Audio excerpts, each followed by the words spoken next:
Now on LWT, and slightly later than advertised, we go in search of James Bond with Jonathan Ross.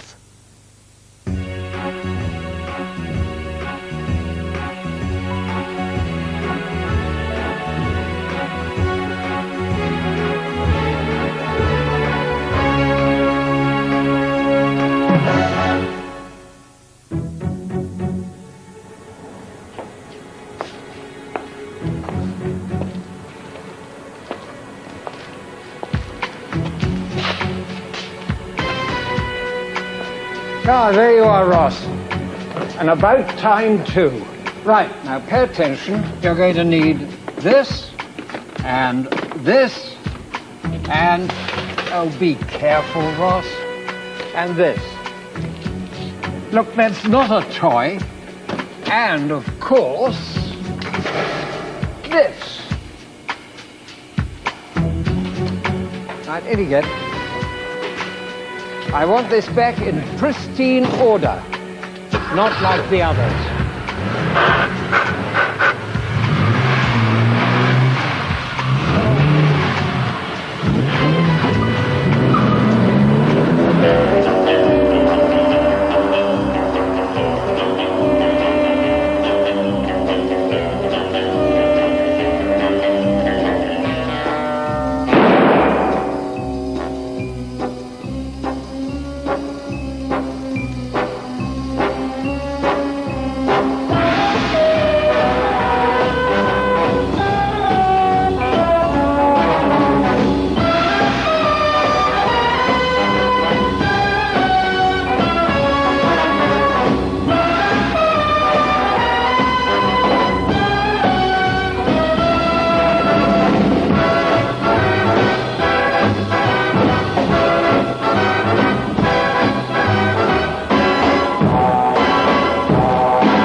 My name's Ross, Jonathan Ross. Now, I'm a caring, sharing man of the 90s, but I feel it's time to put my hands up and say, yes, I am a James Bond fan. You can keep your Terminator 2s and your Die Hard 3s. The recently released GoldenEye is James Bond 17. And in the 33 years since Dr. No, 2.5 billion people have paid to see the most popular film series of all time. Pierce Brosnan is officially the fifth Bond, although we mustn't forget that the mighty Bob Holness once played him on radio in the 1950s. Tonight, I aim to find out just who James Bond is, how he still manages to beat the living daylights out of the competition, and whether or not even he knows how to set his VCR to record stars in their eyes when he goes away for 2 weeks in the sun. But first of all, I wonder if it's possible to sum up the appeal of James Bond in less than, say, 10 words? Yes, I mean, he's the ultimate fantasy character for the guys.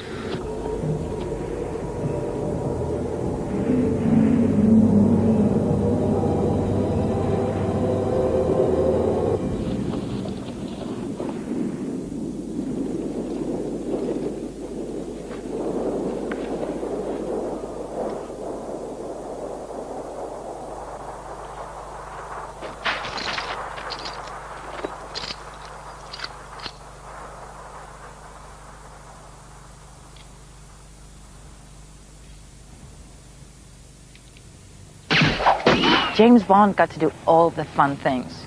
You know, I just watched those movies going, wow, that's amazing.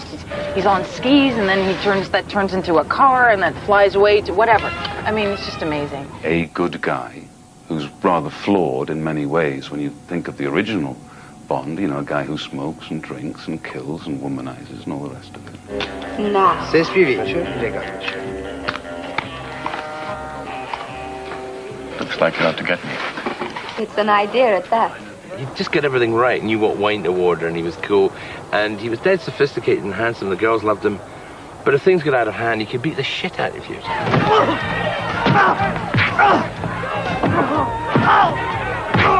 I mean, he used women for shields. I mean, if there were a bullet heading his way or a spear, I think he'd swing it around and say, sorry, love, but I guess it's your unlucky day.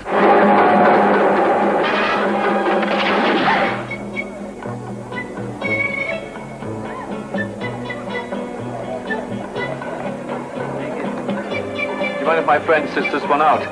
She's just dead.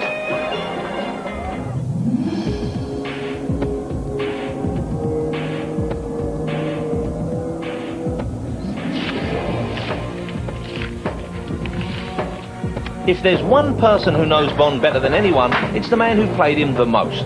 The man who stylishly donned that tux no fewer than 7 times as 007. Roger, I imagine that after your successful stint as the Saint and being possessed of huge male beauty and charisma, you were an obvious choice to be Bond. But did you feel that it was a sort of a difficult role to take on? Were you at all worried about filling the shoes of Mr. Connery? Well, no, not really. You know, sort of, I figured, 1,000 actors over the years have played Hamlet, so why shouldn't another actor have a go at something somebody else is very well established in? My name's Bond. James Bond. I know who you are, what you are, and why you have come. Obviously, it's a great part to play, but did the fact that you were going to be whizzing around to incredibly exotic locations and snuggling up to some of the world's most beautiful women, was that a factor in accepting this position? Well, that's why I did it for so little money. Détente can be beautiful. This is no time to be discussing politics.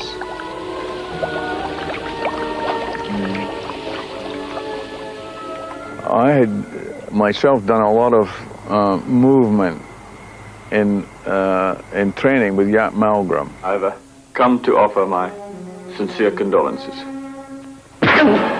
And I think that the movement of Bond, the kind of dance of him in the films, has a lot to do with it. I don't think you should have opened that car door by yourself. When I say dance, I don't mean pouncing around and that sort of way, but just how the movement in scenes.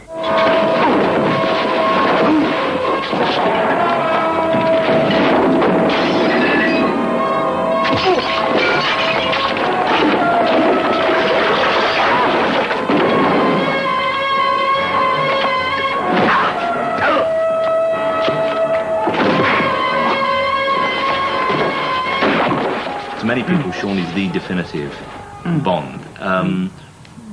Do you feel that way about him? Do you think that Absolutely, absolutely. I mean, when Roger played it, he played it much more sort of tongue-in-cheek. I think rightly, because with great respect to Roger, that's his line, and he's not your great Butch Viro character. With Sean, you had the physical presence and the hint of cruelty, which is in Bond's dark side. Mr. Smith and Wesson. And you've had your 6.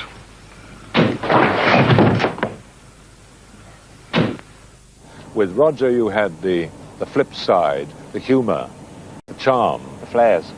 Exactly. Love was lesson number 2. Togetherness. Till death do us part, or thereabouts. It's the time before we leave. For lesson number 3.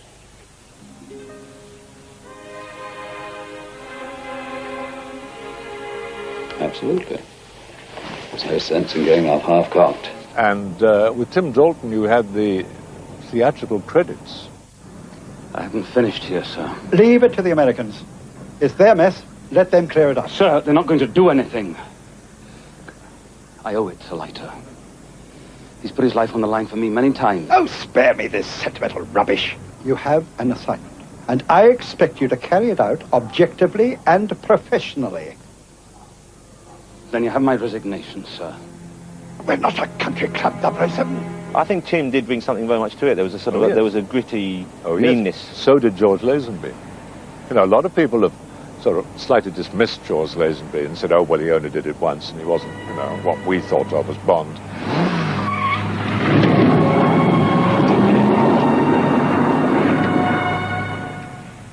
This never happened to the other fella. I personally don't think the perfect James Bond has ever appeared on the screen, but that's purely my opinion.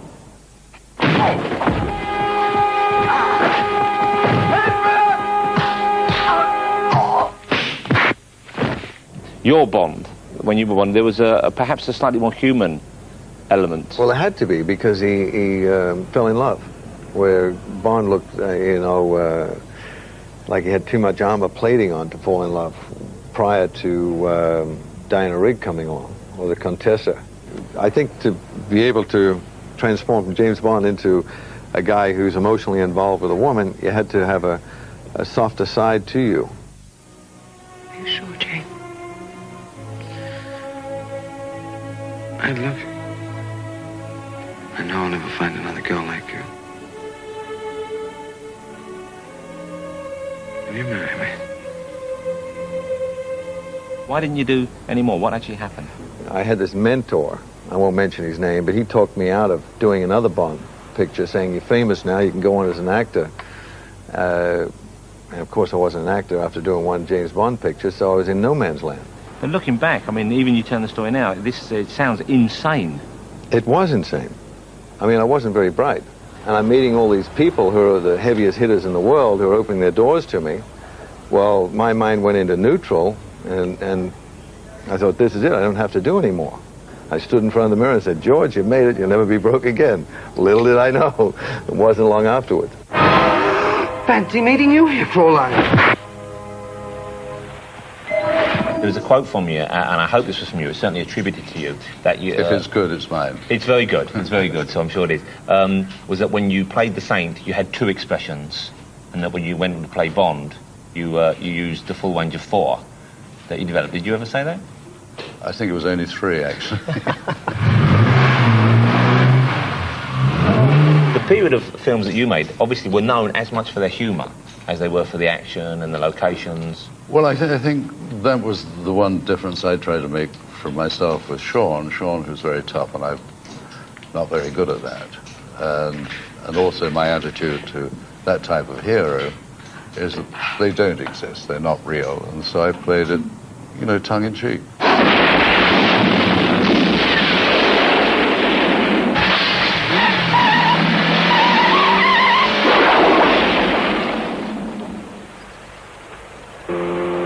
All those feathers and he still can't fly. All these action pictures have a great deal to thank the Bond films for, and also a lot of the stuff that they used in films. Now I see that kind of one-line humor that we really initiated in there is all over.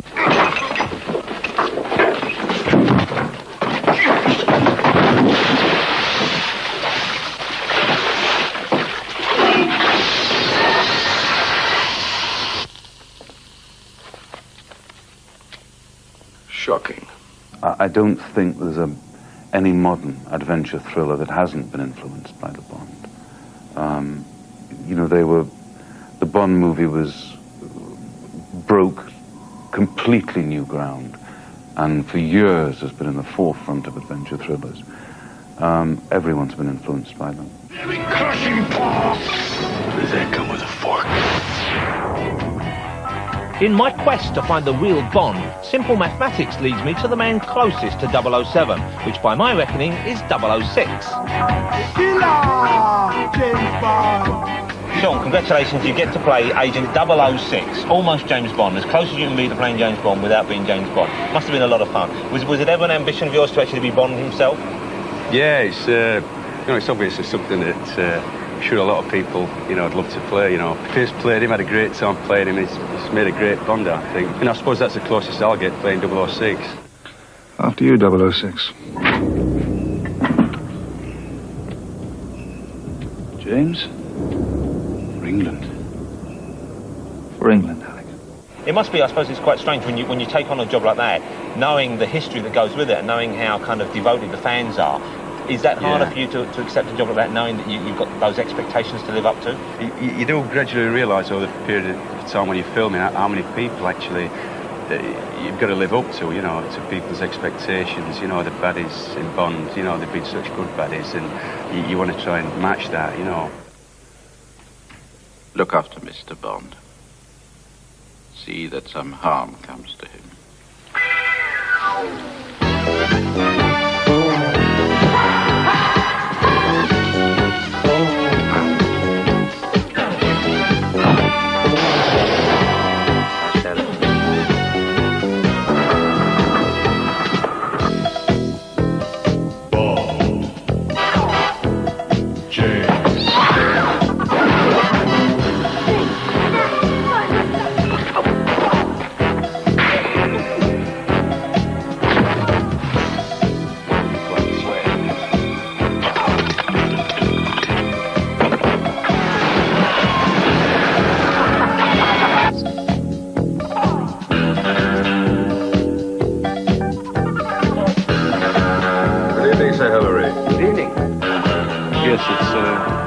guests I'm expecting.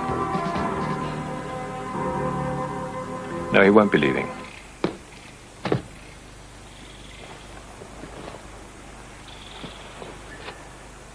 Bonjour, Monsieur Bond. I am Nicknut. Dom Pérignon 64. I prefer the 62 myself. Still, beats a bag of peanuts. Monsieur Scaramanga will welcome you personally.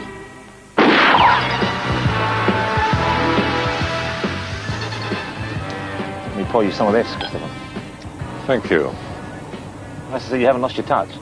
No, it was not, of course, my favorite gun with which I shot the cork out of the neck of the bottle. It was an ordinary gun, if you remember from that scene. What was it that attracted you to the part in the first place? Ian Fleming was my cousin. I, of course, had read the books, and like everybody else, immensely entertained by them all, but it meant more to me, I suppose, than almost anybody else because of the family relationship. I think that Scaramanga, unlike most of the other Bond villains, is very much Bond's dark side. I think they have quite a lot in common.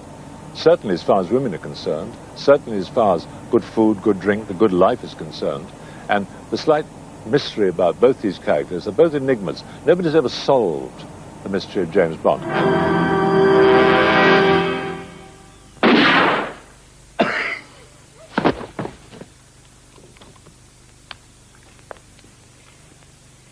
What happened? Mr. Fatt has just resigned. I'm the new chairman of the board. You said that Scaramanga was kind of the flip side of Bond, which I can see. The dark side, The yes. dark side. Do you think there's a case to be made that Bond himself couldn't exist without the villains?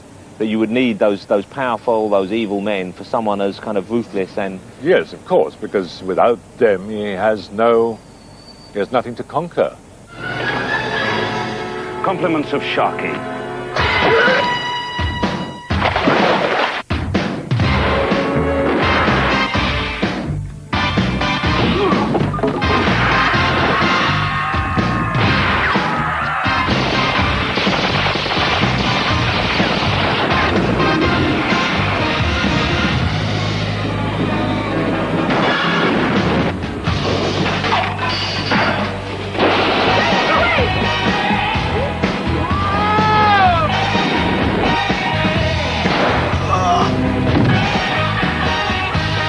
The villains played by Robbie Coltrane and yourself in the movie are less like the old villains of early Bond movies with like gimmicks and gadgets. They're like real modern day criminals. You know, they're tough, they're mean, they're violent. Do you think that's the way that Bond villains are going to have to head to be more realistic, to keep up with the current trend in action movies? Yeah, I think people expect, you know, the villains to be much more credible these days. They want to see a history behind the character. They want to know where he's come from and why he's behaving in the way he does. And I think with the character I'm playing, you know, there is a history behind him. He has got a grudge to bear. Hello, James. What an unpleasant surprise. I always wanted to be a bad in a Bond movie. In fact, I mean, when I was 16, I used to go and watch Bond movies and run around the street doing all this stuff, you know, and all that, and had a grey polo and I used to wear under a blue jacket and thought I was dead cool. But actually, I always wanted to be the bad guy. I wanted a big set, you know, and do all that stuff with the... Come in, Mr. Bond, sit down. Don't worry about the sharks, they have been fed. All that stuff. Walther PPK. 7.65 millimeter. Only 3 men I know use such a gun. I believe I've killed 2 of them. Lucky me. Xenia Onatop is her name. Xenia Onatop. Mhm. And when she's on a top, what does she do? Oh, she just likes to squeeze men between her thighs. Is this a characteristic you share with the character? Yeah, I didn't have to dig very deep for that one.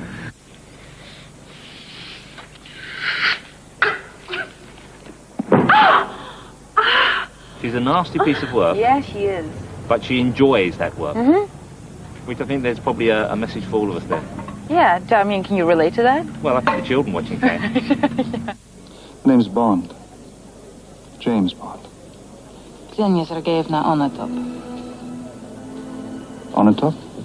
Onatop. She just gets them in intimate positions and then she crushes their rib cages. Kind of like a nutcracker, Mm-hmm. quite literally. Mm-hmm.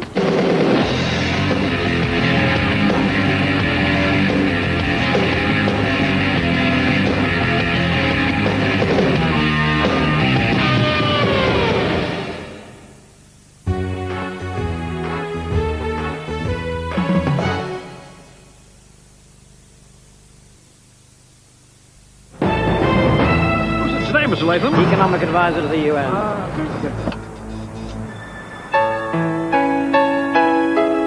Sir, this is Dr. Ledlow. You driver, take the lumber job up the limo to the Bumpy Humble.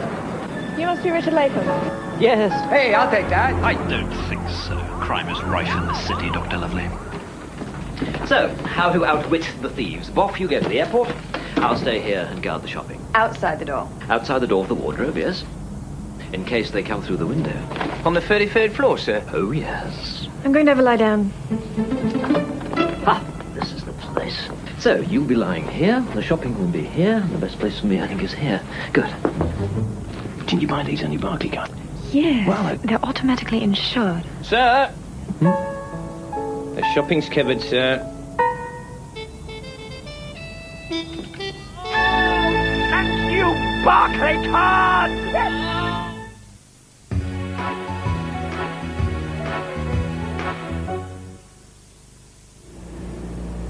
My name's still Ross, Jonathan Ross, and I'm still in search of James Bond. But what is Bond himself in search of? Truth? Honour? Spiritual fulfilment? I'm sure he is. But it seems to me that Tasty Totty has always been pretty high on his list of mission priorities. This side to his character has been celebrated for many years by Hugh Hefner, the founder of Playboy magazine. I've decided to visit Hef, purely in the line of research, of course.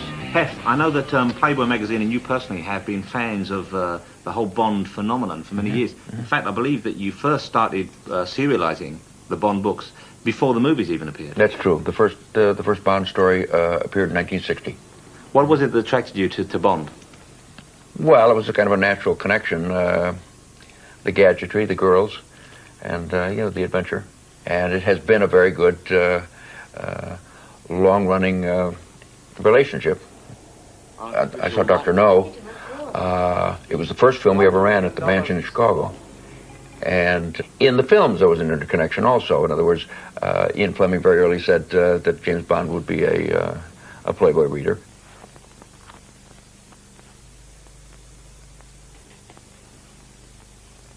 You just killed James Bond. Is that who it was? Do you think that the Bond will always be associated with the 60s as one of those key things? There was Playboy, there were the Beatles, there were the Rolling Stones, I guess, and there was James Bond. I think so. I think that whatever came thereafter was still a variation on the theme. It was an enormous success and very difficult to manage and handle. I mean, at the same time as the Beatles, more or less, and they had four of them to share it and get in and out with, and I was stuck, as it were, on my own, hoisted my own petard, as it were. So live and live, die. Live and live, die. Live and live, die. Let it die. Live and live, die. I sat down and just started. I actually just worked backwards from the title. In my mind, I thought, okay, we've got to end up, so therefore, live and let die. So this first bit's got to be about live and let live. Well, when you were young, you used to say that, but now you've changed your attitude to the whole world because you're James Bond now, and now you say that. So I sort of worked it like that. So when you were young, and your heart was an open book, you used to say live and let, so I just worked it backwards. So live and live, die.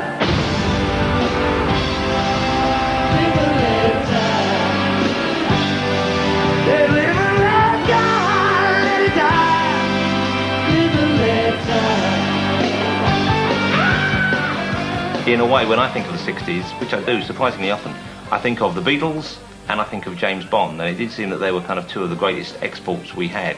Were you aware of that? Did it feel like you were sort of... At the time, I wasn't conscious of it, but looking back on some of the things I did, I must have been conscious of it, because I immediately got an Aston Martin, and I'd never actually connected it till I saw Goldfinger. It was exactly the model I got. You'll be using this Aston Martin DB5 with modifications. Now, pay attention, please. Windscreen bulletproof, as are the side and the rear windows. Revolving number plates, naturally. Well, I never thought it was such a great car myself. I found the pedals too tiny. It's like a lady's car. I thought it was an elegant-looking car, and I remember in Switzerland. But I think that its setting in the story and in the film gave it a more unique quality than the car actually possessed. Anything else? Well, I won't keep you for more than an hour or so if you give me your undivided attention. We've installed some rather interesting modifications. It was just the times, and it was so glamorous. And talk about pulling birds. You know, would you like to come for a ride in my DB5? All right, I'll come. I have no idea why they're Scottish, these birds, but Sounds to me like you just Sean, trying to probably a pick up relative. the female half of the Crankies there. Let me ask you about the cars in the film, because when Bond fans have exhausted the Sean Connery, Roger Moore debate, if they're sad examples of Bond admirers, they move on to what was the best car, the Lotus or the DB5. Do you have a preference? DB5. Yeah? Yeah. And it's in the movie now, in the beginning of the movie. I drive a Ferrari and we chase, do a car chasing scene. Yeah, now see, how does that happen? Because the DB5 would not stand a chance against a Ferrari in real life, I would know, it? but James Bond is driving it. So you're just a very bad driver? No! Is it 'cause I'm you're a woman actually driver? really good. I'm just giving him I'm pretending that, you know, he's fast. You want him to catch you? Yeah. You know, I want to sort of play with him.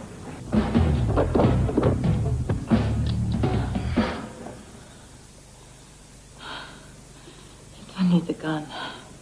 Commander. That depends on your definition of safe sex. How do you think the female roles in the new movie compare to those in previous Bond films? Well, I think they have far improved, and all the women in the movie today, they're all women on a mission, women with an agenda, women who know what they want, and I think that my character resembles James Bond a lot, actually. And I really wanted that part, but Pierce snagged it away from me. Maybe they could have, you could have been Jane Bond. I wanted to be Jane Bond. I did. Now when we look at movies, you see a lot of tough female characters. I mean, it's a sort of a given in films these days. Back then, I imagine when it I was first the appeared- first. Isn't it customary to grant the condemned man his last request? You've asked for this. It was a very liberating time for women. It was the beginning. I mean, the amount of mail I used to get from both men and women. Also, of course, I had the men who were really threatened by my character, who used to call me out for fights and things. And also my character, I think I was very lucky because she wasn't a bimbo. She was somebody with a job and somebody very effective in that job. And she saved the day, let's face it. And not many women are allowed to do much at all in Bond films, are they? No. They're usually just laid and that's that. Not necessarily a bad thing. Well, yes. What I mean is, it's nice when they do something else as well, but it's always a pleasure They to don't see mind. that happening on Yes, screen. yes. Oh, yes.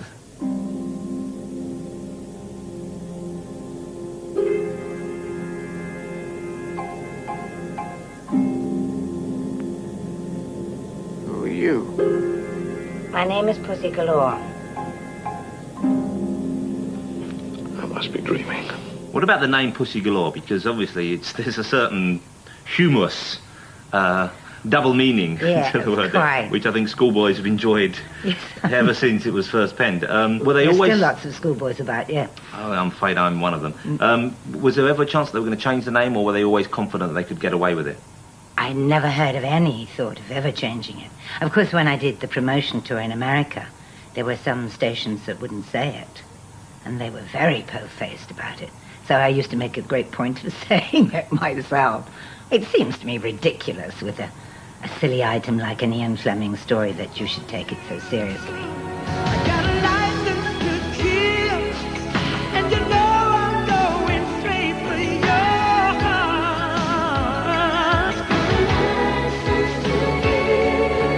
Got a license to kill anyone who tries to take. There we are. Not bad at all. How many times did it take Sean Connery to get his hat on there as when he was Bond? Once it took him 27 times, and then they handed the hat over to the property man. You see, I'm more a man than he ever was. Well, I'm not telling anybody how many times you've practiced. Okay, yeah, but it wasn't bad once the camera No, was that running. was excellent. Do you have fond memories of your years with Bond? I'm sure you do, because you were in, was it 14 of the movies as 14. Moneypenny? 14. I have very fond memories. I was treated like the sort of queen mum of the Bond set. For your eyes only can see me through the night.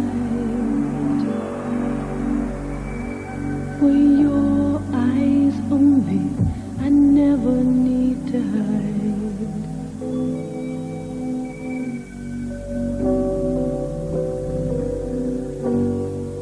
What did you make of the Bond girls as part of the Bond ingredient? How important do you think they were? Oh, I think they were terribly important because they were every man's fantasy, weren't they? I mean, every man in the whole world wanted a blonde with big bosoms and long legs and... At least one. At least one, yeah. And what about Moneypenny? What did Moneypenny make of James Bond's unquenchable thirst for new flesh? Well, I think Moneypenny was initially hurt, but then just took it in her stride. I've never seen you after hours, Moneypenny. Lovely. Thank you, James. Out on some kind of professional assignment, dressing to kill? We all find this crushing, 007. But I don't sit at home every night praying for some international incident. So I can run down here all dressed up to impress James Bond. I was on a date, if you must know, with a gentleman. We went to the theatre together. Moneypenny, I'm devastated. What would I ever do without you? As far as I can remember, James, you've never had me. The various pictorials you featured over the years of Bond girls, is this a kind of official relationship you have here, or is it just kind of happy coincidence that the women are prepared to pose for Playboy and that... It depends on the circumstances. In other words, there's certainly always been a close relationship with the producers of the films and with Ian. Whether or not we got the leads did depend very much on the actresses. But we've been very fortunate in that over the years. And, of course, there's some classic examples like Ursula Andress and Kim Basinger, who actually had their careers created in a real way through the combination of the Bond films and their appearance in Playboy. There was always a tie-in between the Bond films and Playboy magazine. Would you have done a nude or semi-nude Playboy spread? Oh, yes, in those days I would have, because I certainly needed the money. It seemed to me, Famke, that the women appeared in Bond movies almost always appeared semi-clad or completely naked in Playboy magazine, and I'm just curious and a little bit hopeful, I don't know. Have they asked you, would you be doing that? They asked me, and I declined. Yes, I'm not interested. Well, they did ask me, actually, once. Playboy asked you? No, Cosmopolitan had the centre page spread. Burt Reynolds, I think, was the first. And they said but that would be covered up by my holding a Luger. Because they never had them completely nude, did they? There was always something skewing the centre I fold. suggested not even a machine gun. Not me. No interest? No. Even if they kept the ankles covered? Maybe we could talk then.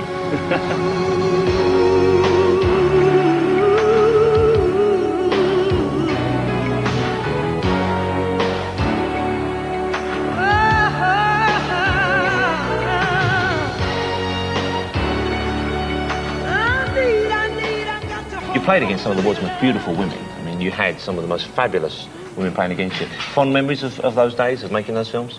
Yeah, because you'd have a lot of laughs, because the, love scenes on movies are really a joke. How can you be serious about it when you got sort of 45 sparks leaning down over the rail at you, so, go on, give her one, Rog.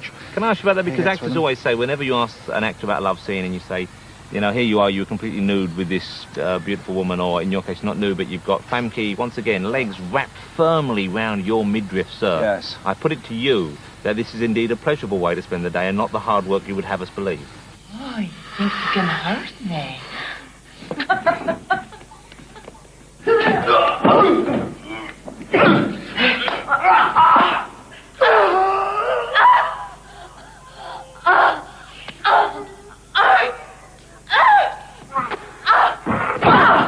Well, that scene was a tough scene because it's a fighting scene, but you're not sure if they're kind of, doing the beast with two backs or... They're enjoying it at the same time. Yeah, sure. She's got a nice body. It's very nice. So how can that possibly be tough?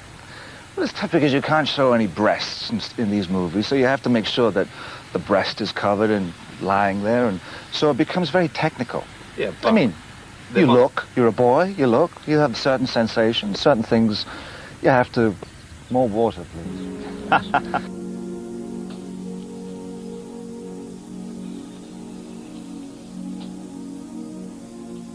On the train, when you told him to kill me, and that I meant nothing to you, did you mean Yes.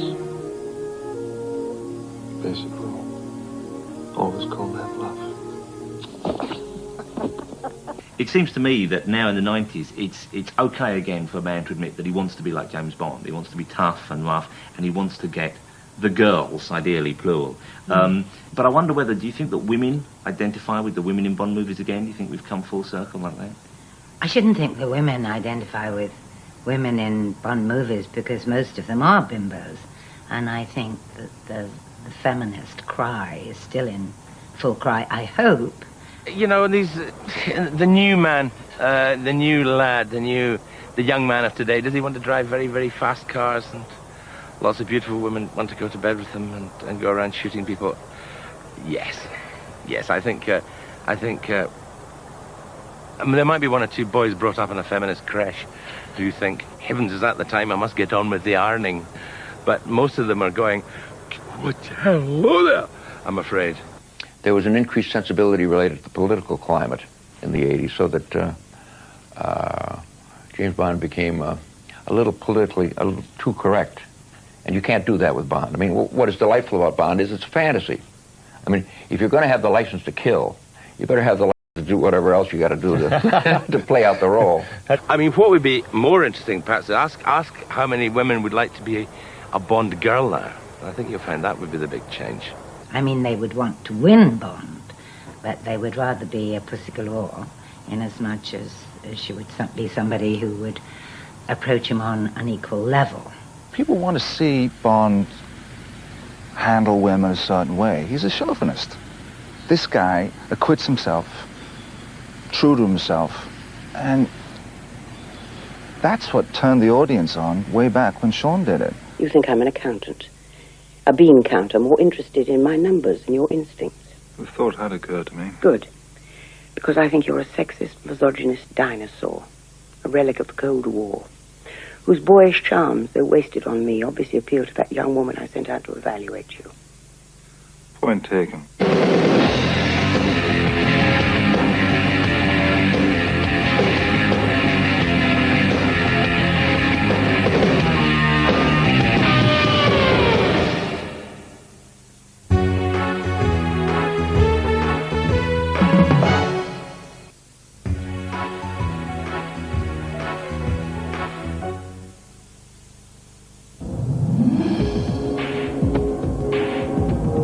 Despite what we've seen so far, James Bond doesn't spend all his waking hours squiring keen young ladies and duffing up oddly shaped villains.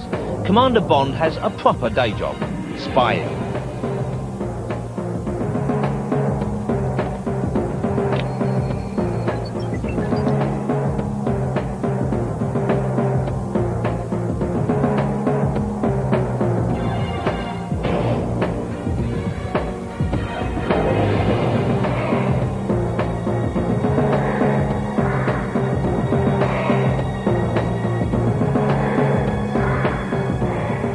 Espionage fact or espionage fiction?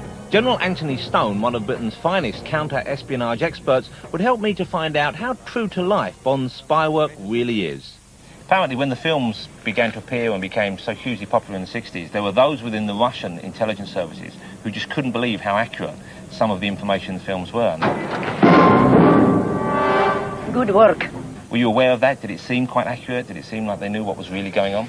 I think there was a degree of suspicion amongst some that there was rather more information in some of these films than was good for us all. But don't forget Fleming's background was one of mixing with people who did have a certain contact with various others, so no doubt he inserted his own bits of information as he saw fit. After all, Bond was, in a way, a part of Ian.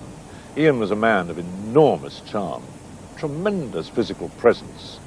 He had a great knowledge of that very strange grey world which Bond inhabited with M and all the others, the world of espionage. He knew his food and his drink. He was very attracted to women, and he also knew how to write a very good thriller, a good yarn. I hope our work here meets with your approval. Training is useful, but there is no substitute for experience. I agree. We use live targets as well.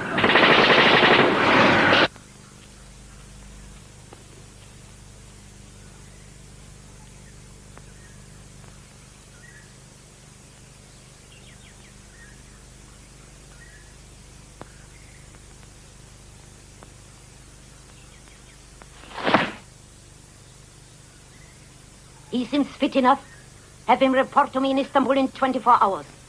Did it make it easy for you? Was it good for morale that Bond was coming up against such evil, Weasley, low-life villains? Oh, terrific, absolutely perfect. I mean, the fact that we had this ideological split between us and that the Bond film portrayed the enemies on the other side was perfect. I mean, it just kept the balance nice and it made us all feel very much on Bond's side. What about the whole image of espionage put forward in the Bond movies as being glamorous, as exciting and full of gimmicks? Well, I mean, I certainly don't have any first-hand experience, of that.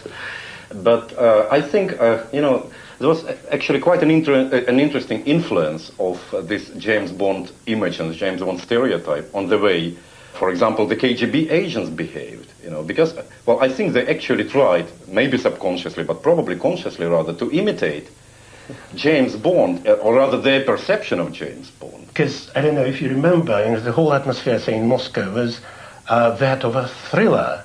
You would talk in clandestine, esoteric, ciphered language to each other. In London, April's a spring month. Oh, yeah? And what are you, the weatherman? For crying out loud, another stiff-ass Brit with your secret codes and your passwords. One of these days, you guys are going to learn just to drop it. Bond then created a whole spy phenomenon. They were everywhere.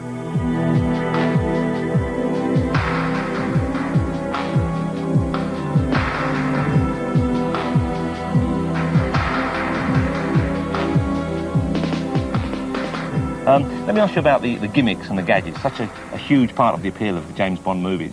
How much of it in the films has a real-life counterpart? Not a great deal. I mean, there's a tremendous amount of artistic license from the entertainment point of view, but there's a thread of truth and an element of realism in almost everything that goes on. This is now being issued as standard equipment. Strap it on your wrist. It's activated by nerve impulses from the wrist muscles. Like this? Very novel, Kieran. You must get them in the stores for Christmas. Good morning, gentlemen. There's something about gadgets that they just go wrong for me. I don't know why.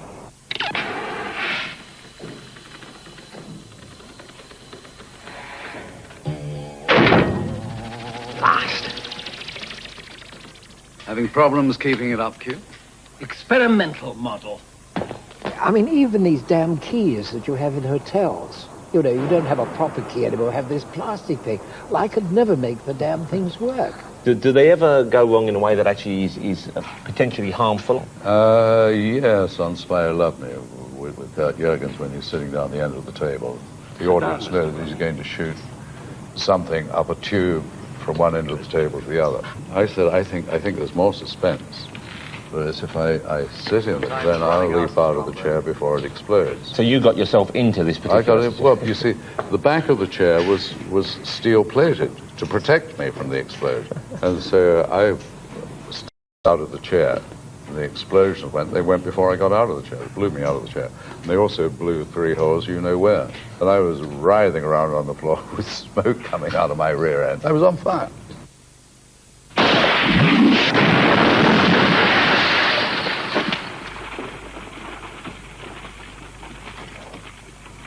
So it was all just a ruse then, essentially. This was just a chance for you to get a loan and have cream rubbed in by the studio nurse. Well, of course. It was very beautiful.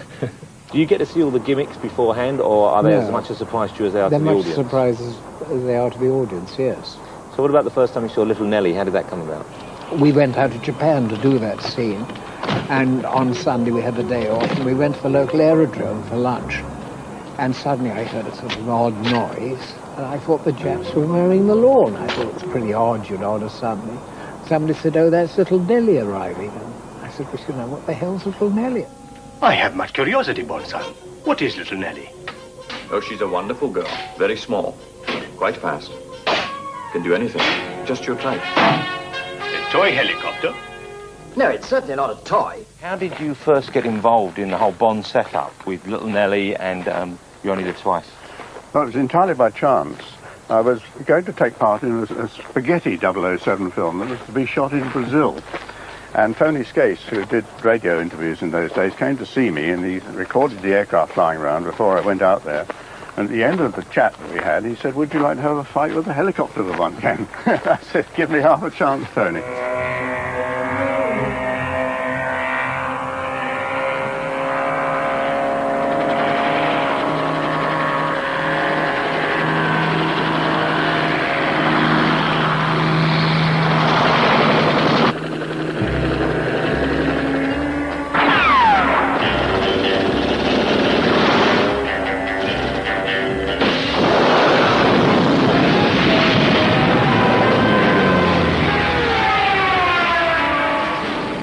All these rockets and things, they all Yeah, actually they're all work. fired many times in the film. Wow. Can I climb in? Yes, certainly. You know, I haven't flown one of these for years, Ken. Oh, it'll come back to you very quickly. Yeah. You don't never forget. Just like falling off a log. Oh, there we are. Oh. Well, let's go. Start me up. Right. Are you ready?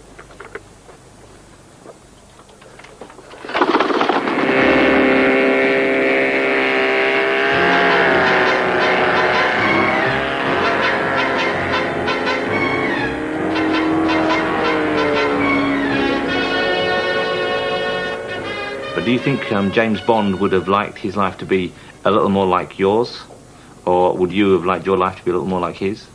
Well, I think that probably it would work. I think probably he would rather probably have been living my life. I think, quite frankly, my license was better than the one for killing.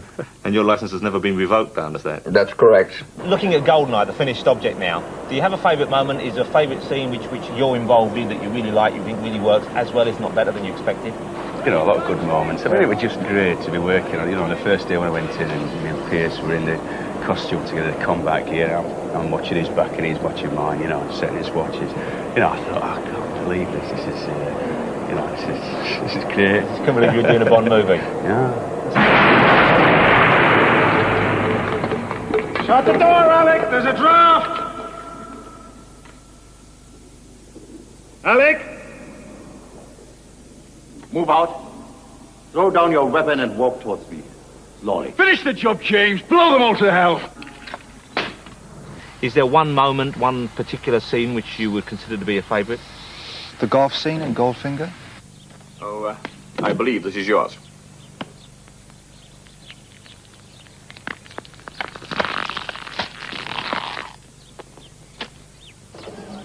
Live and Let Die. The opening sequence was that fabulous song plays. It was very catchy. I think it's smashing and the girl sort of burns. I think it's a very good sequence, that. Ursula Andress walking All over the top of your head.